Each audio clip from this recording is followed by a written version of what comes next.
Are you tired of buffering your life away, of doing all those bad habits that prevent you from seeking and obtaining the success you want in life?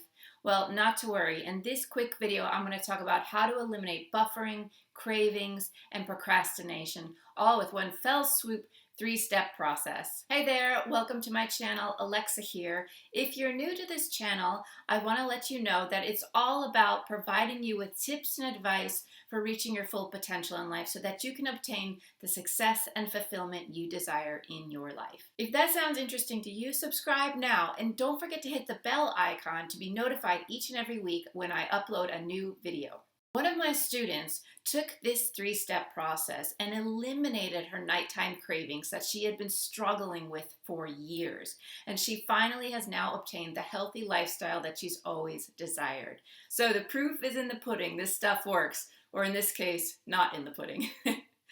Okay, before we jump into the 3-step process for helping you to eliminate cravings and buffering and that sort of stuff, I want to talk about this one concept that I learned about a few years ago, and it radically transformed my life. It transformed the way I think about life, my mindset, my mentality towards success, and those sorts of things. And I want to share it with you now before we jump into this. And that is that the way you do anything is the way you do everything in life. And when I first heard that, I was like, oh, that's BS, because I can do the stuff I love to do really well, and the stuff I don't like to do, I just do it to get it done. But if you are the type of person that wants to succeed and is taking the time to watch advice like this on YouTube and going out of your way to seek advice on how to be successful, doing things poorly is going to bug you. Even if you think it doesn't, even if you think on a conscious level, well, this task doesn't really matter, I'm just going to get it done and then I can focus on the things that really do matter. That lowering of your standard in that area will seep into other areas of your life. And it will also bug you on a subconscious level. It'll create stress because you are the type of person that wants to excel and has ambition and those sorts of things. So if you allow yourself to slack in some areas of life, it's going to bug you and it's going to stress you out and ultimately hold you back from reaching the success you want. Because if you can't do the small things in life well, it's telling your subconscious mind that you don't deserve to do the big things well either, right? If you don't have the confidence to do the small, less important tasks well, then you don't really have the confidence to do the big things well. Does that make sense? So before I get into this topic of the 3-step process, I just want to encourage you to adapt the mentality of how you do anything is how you do everything. Because once you start to take that mentality on, you will start to look at everything in your life as important and showing up 100% while you're doing that particular task. And it will also bring to your attention all the things that you're doing, like buffering, having cravings, avoiding doing things that serve you and your life's purpose, and those things will become amplified and start to bug you because you're not doing something in your life as well as you could be doing it. Does that make sense? Okay, so let's jump into the 3-step process to eliminate buffering. And just so you know, I learned this from Tony Robbins. I'm going to repeat what I learned with you here. Step number 1, the power of influence. With this step, you need to have the power of influence on your side in order to demand the change from yourself that you want. The desire to change can't live in the land of shoulds. It needs to live in the land of must. In other words, I must change. There is no other option. I have to do this. I want to do this. I will do this. The problem with getting from should to must usually requires something horrible to happen to us, right? We need some sort of pain to motivate us or so much pleasure to motivate us. As I've talked about in videos before, that humans are motivated by pain and pleasure. They seek pleasure and they want to avoid pain. If your situation becomes so uncomfortable, that will inspire you to change. You must change at that point. For example, maybe your husband left you. He cheated on you. That forced you to change because he left. You were forced to change your situation. You didn't want to change your situation, and you wouldn't have probably changed your situation had he not left you. But now that he left you, you are in this position where you need to reinvent yourself, and you are forced to change. So you had to hit that low, that pain threshold to force you to change. Or maybe you you had a heart attack, or you got in an accident, or a friend died, or something really jolted you from your everyday life and made you step back and think, wow, life is short. I need to change this. I need to appreciate the life I have. I need to make some changes. I must make some changes now. So when you hit that threshold, that's the power of influence for changing your life. But you don't have to wait for an extreme situation to occur. You don't have to wait for your husband to leave. You don't have to wait to have a heart attack. You don't have to wait to get in an accident. You don't have to wait for all of these horrible things to happen in order for you to change. You can change by using your mind to put you in that position, to envision what your life would be like if that happened.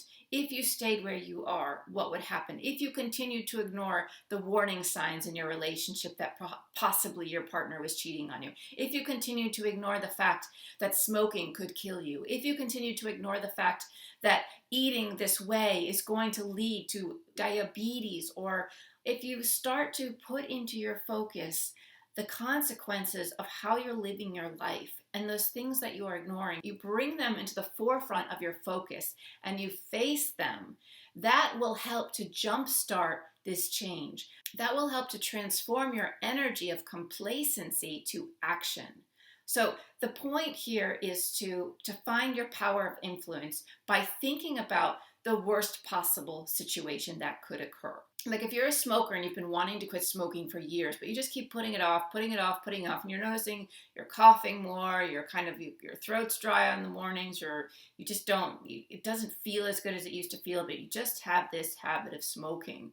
Get online, Google research the effects of smoking. Look at all the cancers that you could obtain. Look at gross images of what happens to people that smoke their entire lives, or look at the inside of their lungs after they've been cut open, after they've died. Like really get into your head the consequences of your actions and start to feel that pain now, that pain that you could have. Feel it now to motivate you into taking action.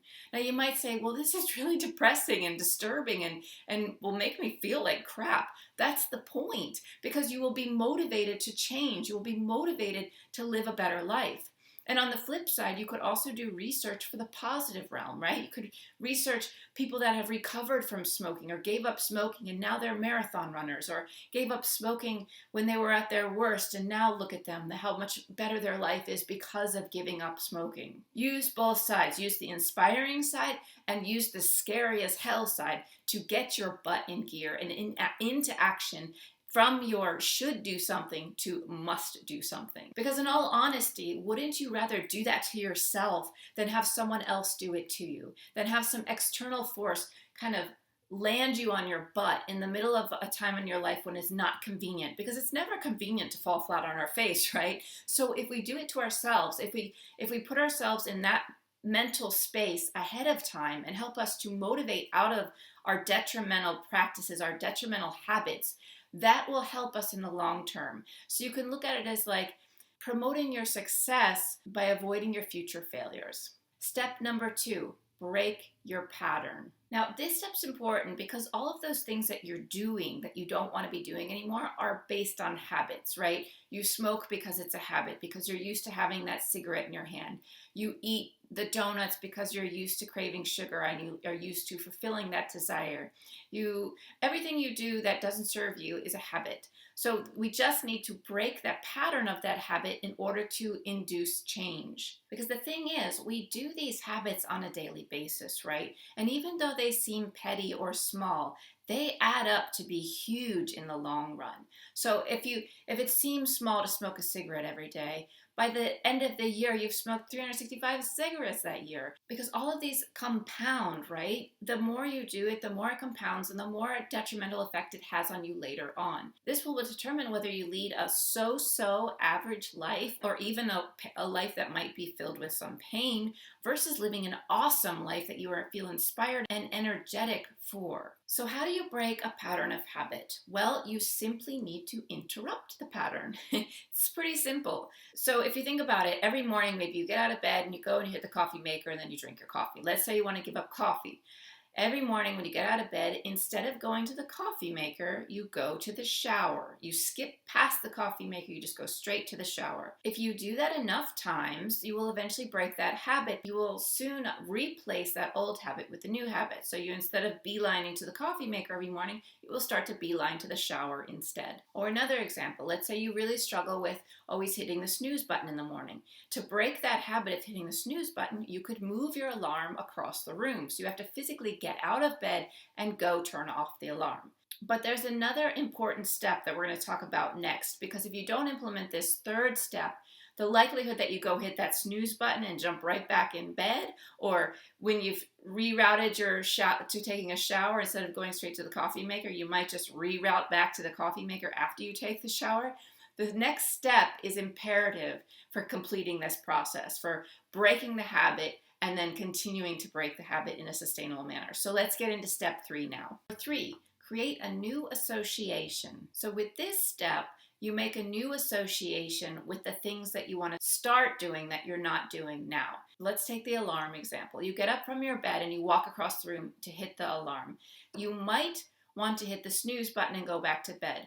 But as you walk across the room to hit that alarm, you think to yourself, this is amazing. I'm taking control of my life. I want this. I want to feel empowered, and this is empowering. If I hit the snooze button and go back to bed, I'm just going to be back where I was before. But by turning this alarm off, I'm going to get up and I'm going to take control of my life and I'm going to conquer today. If you feed that type of mentality into the action, if you infuse the action, the new action that you're doing with positivity, goals of success, envisioning your future potential, that will help to keep that strong in your mind for the reason of why you're doing what you're doing. And if you can't think positively about what you're doing, like when you get up in the morning and you're like, oh God, I just want to hit the snooze. Yeah, I'm taking control of my life.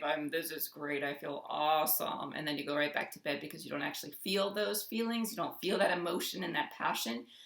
Link it up with something else that does bring you passion. Think of a thought that really does embody that energy. Remind yourself of some experience in your life that made you feel so powerful, so strong, and so confident. By doing this and thinking that thought at the same time, will link those two actions together. You will start to associate this action of turning off your alarm with that positive memory, that inspiring energy to do what you want to do. And once you link that enough times, you won't need to say those things to yourself anymore. You will actually just feel those every time you hit that alarm, because hitting that alarm represents taking control of your life. And plus, the consequences are so compelling for you not to go back to your old habit, right? So you need to remind yourself of that. And I don't want you to ignore those things. I want you to really have them fresh in your mind as often as you need to rely on them to get you to create this new habit. So let's quickly recap the 3 steps again so that you can leave this video with that knowledge fresh in your mind for creating the new habits you want to take on and getting rid of your old buffering and procrastination and cravings that you've had before. So number 1 was power of influence over yourself. So use it to your advantage to motivate you. Step number 2, interrupt your patterning. And then step 3, in order to keep this new habit going and breaking the pattern of your old habit going, you need to link up a new association with your new habit. Utilize this 3-step process for breaking your bad habits and getting you into the habit of doing great things. There's no doubt in my mind that you could do this. However, if you want help with this and with transforming your life in general, you're in luck, because I have created a life mastery online course that you can do completely on your own time, online, without anyone bothering you, with me guiding you step by step, holding your hand through the process of creating a life transformation. So if you're interested in that, definitely check out the link in the description below. The course is called Take Over, Make Me Over course. Also, if you want to listen your way to success, if you want more free advice, definitely check out my podcast, The Saarenoja Show. I will link that in the description below as well. Thanks for watching. If you liked this video, like it. If you want to subscribe and share it with your friends, please do so. I would love to have you as a subscriber of my channel. Anyway, thanks again. See you next week with more great tips and tricks for living a successful and fulfilling life.